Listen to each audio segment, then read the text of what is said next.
There's still time, but this is the last weekend to catch a play that stirs emotions with several laughs along the way. The show's title, Rum and Coke, refers to the plight of its author and many others in our area who are both Cuban and American. Lynda Baquero has more in this week's Visiones.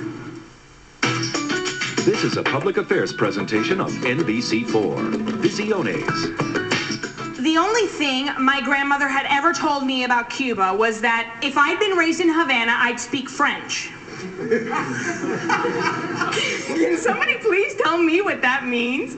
Carmen Pelaez pours her heart out on stage, describing her grandmother's stories about Cuba. I could sooner see myself landing on the moon than in Havana's airport. But that she did, traveling from Miami to her parents' native Cuba. For me, what was important is to kind of pull the curtain back. I'm not the enemy, you're not the enemy. They're the enemy.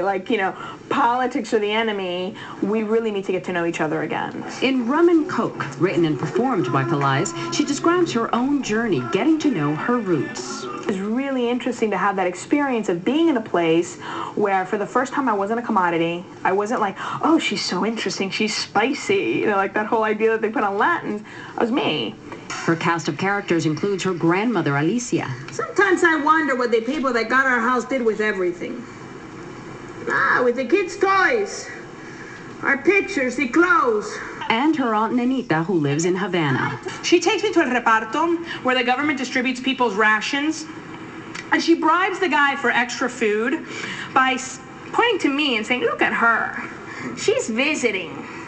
Can you imagine how much she eats? There are funny moments and poignant ones. Pelaez says her goal is not to make a political statement, but to move the dialogue forward. Castro has destroyed the country. There's no question. You put it up to anything, any kind of statistic, fact, or graph. Everything's gone down. There's no question about that. That aside, what are we going to do now?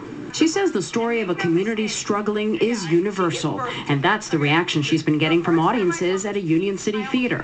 And what's wonderful is that people from everywhere, from South Africa to China, Italian, Jewish, everyone says, oh my God, that's my grandmother, or I went through that. There are 2 performances of Rum and Coke today, and a final performance tomorrow in Union City at the Park Theater's 32nd Street Playhouse. Then the show moves off-Broadway.